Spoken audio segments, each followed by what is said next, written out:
नहमदुहु व नुसल्ली अला रसूलिहिल करीम अम्मा बाद फ़क़द क़ाल अल्लाहु तआला फ़ी कलामिहिल मजीद वल फ़ुरक़ानिल हमीद मा आताकुमुर रसूल फ़ख़ुज़ूहु व मा नहाकुम अन्हु फ़न्तहू सदक़ल्लाहुल अज़ीम। সম্মানিত সুধী, আজকে আমি আলোচনা করব তালাকে দেওয়ার পর ইদ্যাত সংক্রান্ত বিষয়। ইদ্যাতের মধ্যে কি করণীয় আর কি করণীয় নয় এ বিষয়ে আলোচনা হবে। ইদ্যাত के दौरान अहकाम, इद्दतेर समय हुकुम, सवाल प्रश्न। बेवा खातून के लिए दौरान इद्दत क्या पाबंदियाँ आयद की गई है। बेवा अर्थात स्वामी मारा যায় যখন সে ইদ্দত পালন করে ওই ইদ্দতের সময় কি কি করা বর্জনীয়। শোক क्या होता है, শোক কাকে বলে, শোক কি জিনিস, किस तरह किया जाता है, কীভাবে পালন করা হয়। जवाब उत्तर, इद्दत की मशरूयत के मकासिद में से अहम तरीन मकासिद बरात रहम यानी रहम का पाक करना। इद्दत शरीयतेर मध्य उत्तम उद्देश्य होच्छे बराते रहम अर्थात रहमटा परिष्कार करा। निकाह की अहमियत दो भला करना, निकाह गुरुत्वटा और उঁচু करा। हमेशगी का पायकार बनाना वगैरह है सर्वदार जन्ने करा इत्यादि।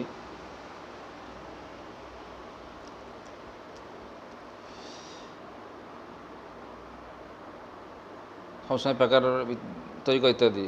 इद्दत के मकासद तफसील जानने के लिए दर्जल और मुलाहिजा करें और सब फतवा वैद के लिए बन किया है।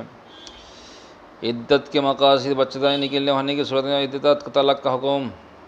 इद्दत के मकासद बच्चेदानी निकलने होने की सूरत में इद्दत से बच्चेदानी बरकरार इद्दत तलाक की नियम আছে।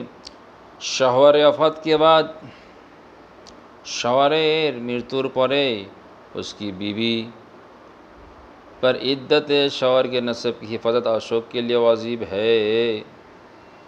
शौहर यदि वफ़ात हो जाए उनार बीबीर इद्दत शौहरेर खानदान থেকে হেফাজত এবং শোক করা वाजिब। उसको हुक्म है कि इंतज़ार करे, हुक्म হচ্ছে इंतज़ार को अपेक्षा करबे, फौरन दूसरा निकाह ना करे, संगे संगे द्वितीय विवाह ना करे और दूसरों को भी यह हुक्म है कि ज़मान इद्दत में पैगाम ना निकाह भेजे। অন্যদেরকে উদ্দেশ্য করা বলা হয়েছে তোমরাও জানো ওই बीवी ওই মহিলাটাকে विवाह যেন पैगाम ना पाठाओ। लिया शरई तौर पर इद्दत की अपनी मुतय्यन मुद्दत है। शरई एतबार से शरीर दिक থেকে इद्दत एक निर्दिष्ट टाइम আছে जिसके पेश नज़र शौहर वफ़ात के इद्दत में যার দ্বারা শৌহর वफ़ातेर इद्दतेर मध्य महीना হচ্ছে 4 मास 10 दिन। का औरत माहवारी आती हो या नहीं, महिलार शरीर खराब হয় বা না হয়, पेट আসে না আসে, কোনো सोचा ऐसे नहीं। अलबत्ता औरत अगर हामिला हो तो उसकी इद्दत बच्चा जन्ने तक होती है। यदि वही महिला प्रेगनेंट থাকে ততক্ষণ না প্রেগনেন্ট ক্লিয়ার হচ্ছে इद्दत থাকবে। और मुतल्लका औरत की इद्दत कुल 3 माहवारी मुकर्रर की गई है। जो महिला के तलाक दिया হয়েছে और इद्दत হচ্ছে 3 मास। हामिला होने की सूरत में बच्चा जन्ने तक है। यदि प्रेगनेंट থাকে ততক্ষণ না বাচ্চা उसको इद्दत থাকবে। मुतअद्दिद इद्दत वाली औरत के ज़रिए ज़ैब वज़े तय करना। যে औरतটা इद्दतेर মধ্যে আছে তার सजागुजा खुशबू इत्यादि लगाना, तेल लगाना, सुरमा लगाना, मेहंदी लगाना, बेला औज़ुर शरी घर की 4 दीवारी से बाहर निकलना, सफ़र करना, खुशी गमी के मौका पर घर से निकलना, निकाह मंगनी करना वगैरह सब उमूर नाजायज़ है। कि বলছে যে মহিলাটা ইদ্দতের মধ্যে আছে তাকে সুন্দর সাজাগোজা করা যাবে না, খুশবু লাগানো যাবে না, মাথায় তেল লাগানো যাবে না, সুরমা লাগানো যাবে না, মেহেন্দি লাগানো যাবে না। শরীর ছাড়া ঘর থেকে বার হওয়া যাবে না, সফর করা যাবে না। কোনো সুসংবাদের বিষয়ে বা কোনো দুঃখের বিষয়, কেউ মারা যায় বা কারোর বিবাহ হয়, কোথায় যাওয়া যাবে না। নিকাহ বা মাগনি অর্থাৎ নিকাহ ও যাকে বলে পাঞ্চিনি ইত্যাদি যে বলে সব, ওসব করা যাবে না। এ সমস্ত নাজায়েজ। তাহলে ইদ্দতের সময় এইসব কিছু করা যাবে, इद्दत क्लियर पर করতে পারবেন। अलबत्ता का सर दर्द हो या सर में जुएँ पड़ गई हो, इलाज के तौर पर सर में तेल लगाने की इजाज़त है। যদি মাথা যন্ত্রণা করে, মাথায় জুঁই থাকে, ইলাজের জন্যে, ডাক্তার দেখাবার জন্যে মাথায় তেল লাগাতে পারে। ইলাজ অর্থাৎ ভালো হওয়ার জন্যে মাথায় তেল লাগাতে পারে। নেজ দৌরান ইদ্দত ঘর মে কিসি মখসুস কামরে बैठना ज़रूरी नहीं है। ইদ্দতের সময় যে একটা ঘরে বসতে হবে এটা কোনো প্রয়োজন নেই, যখন ঘরে বসতে পারে। মুতদ্দা পুরো ঘর মে ঘুম ভর सकती है। মুতদ্দা পুরো ঘরের মধ্যে, নিজের ঘরের মধ্যে ঘোরাফেরা করতে পারে। और घर की चारदीवारी में रहते हुए खुले आसमान चली जा सकती है। ঘরের মধ্যে বাউন্ডারির মধ্যে ঘুরতে পারে, আসমানের নিচে ফাঁকা জায়গা, অসুবিধা নেই। বওয়াক্ত জরুরত ইলাজ मुआयना के लिए ডাক্তার के पास जा सकते हैं। প্রয়োজন পড়ে তাহলে ডাক্তার কাছে যেতে পারে। ঘরেলু কাম কাজ भी कर सकती है, বাড়ির সমস্ত কাজও করতে পারে। আল ফতোয়া হিন্দিয়া 11 নম্বর খণ্ড, পৃষ্ঠা নম্বর 252।